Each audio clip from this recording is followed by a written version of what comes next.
Good morning, everybody. Most welcome in sixth chapter of History Class 12. The name of this chapter is Religious Histories, the Bhakti Sufi Tradition, 8th century to 18th century. This is an information of 1000 years of India. We are going to discuss a very different kinds of culture, very different kinds of beliefs, very different kinds of faith, and this is the bhakti.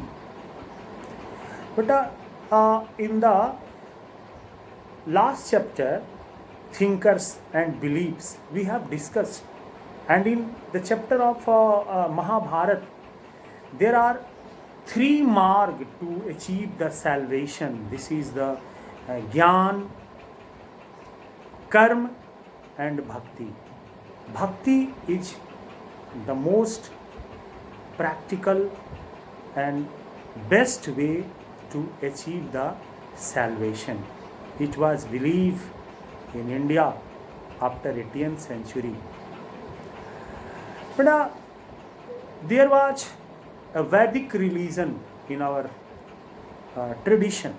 In Vedic age, we generally worshipped to Lord Indra, Agni, Som, Vayu.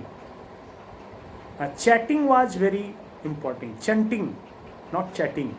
Chanting was very important. And many Sanskrit verses was essential to perform the faith, perform the bhakti in the God. But what happened? After coming 18th century, there was a local impact on the bhakti. This bhakti was not influenced by Brahmins or Brahmanical culture. There was no use of essential.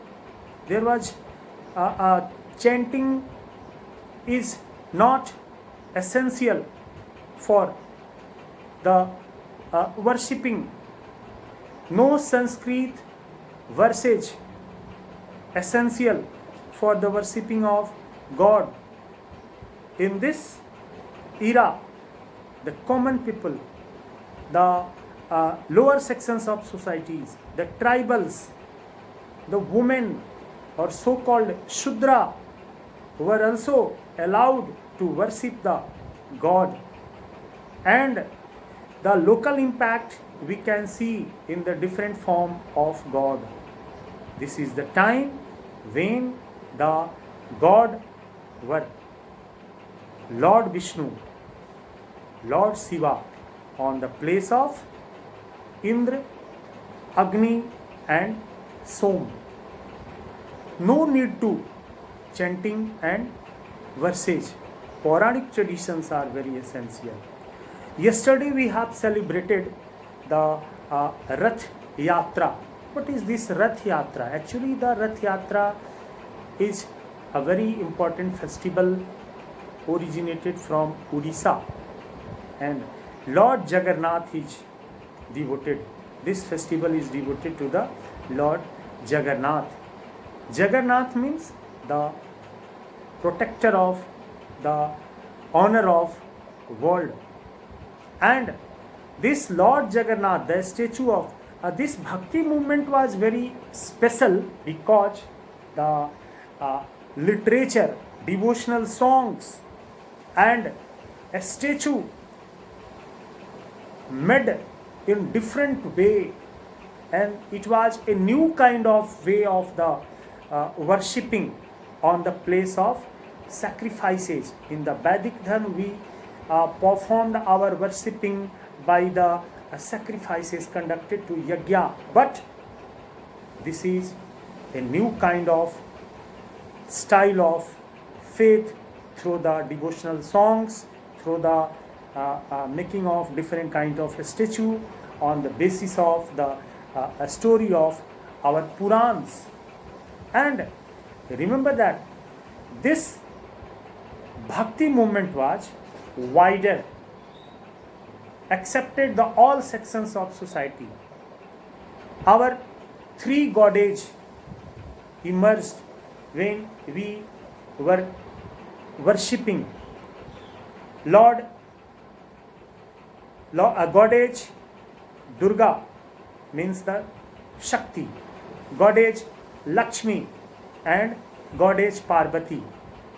This time the God age were worshipping, they were the wife of the Lord Shiva, Lord Vishnu. And important thing is what? Time to time there was a clash between this Vedic tradition and this Bhakti tradition. Also a little clash with the Buddhism and Jainism.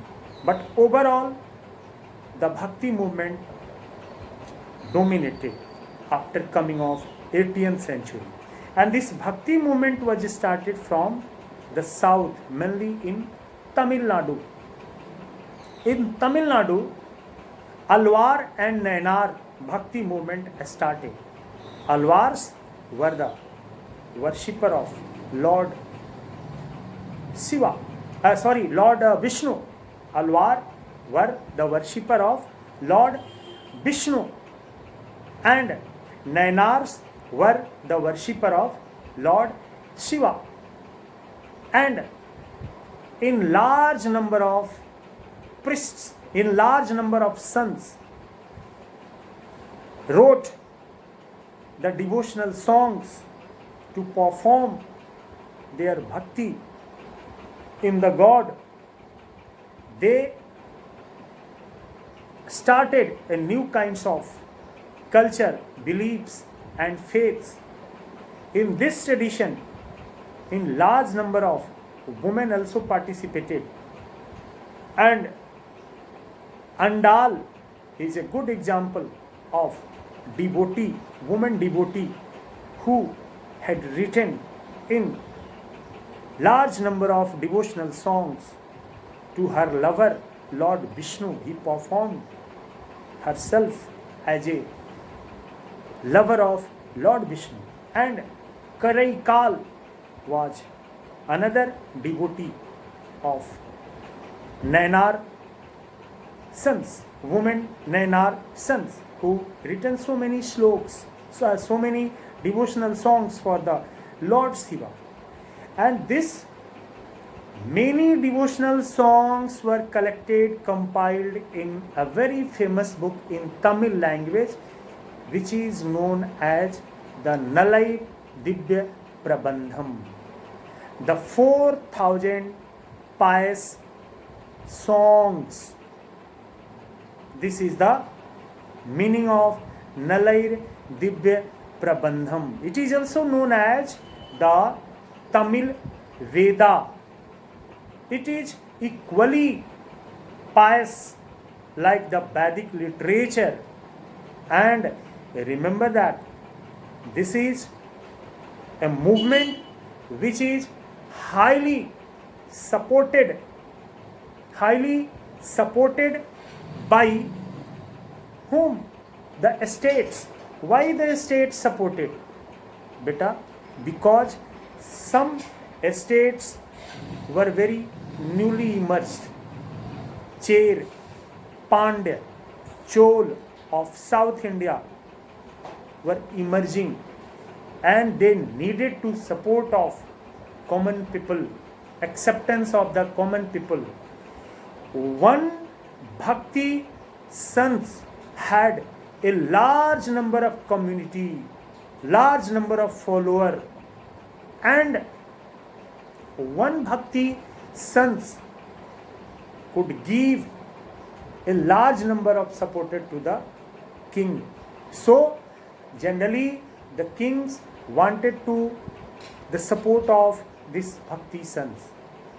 King also wanted to give the respect to the sons, to protected against the calamities, epidemics and warlike situation. For making the divine status kings also give the respect to this bhakti sons. They had constructed many temples for these bhakti sons, many statues for the bhakti sons. The Parantak first of a Chol dynasty is a good example, who had made the statue of Sambandarar, Appar Sambandarar, a bhakti sons. And remember that, beta, this is a movement in which sons travels from one place to another place, and some particular place is specified as a important place of their gods. Chidambaram, Tanjore, and Gangai Kondchol Purams are some important place. Madurai are some important places for such type of bhakti movement sites. And remember that so many statues also prepared in this region. In Chol dynasty, a bronze statue of Lord Shiva also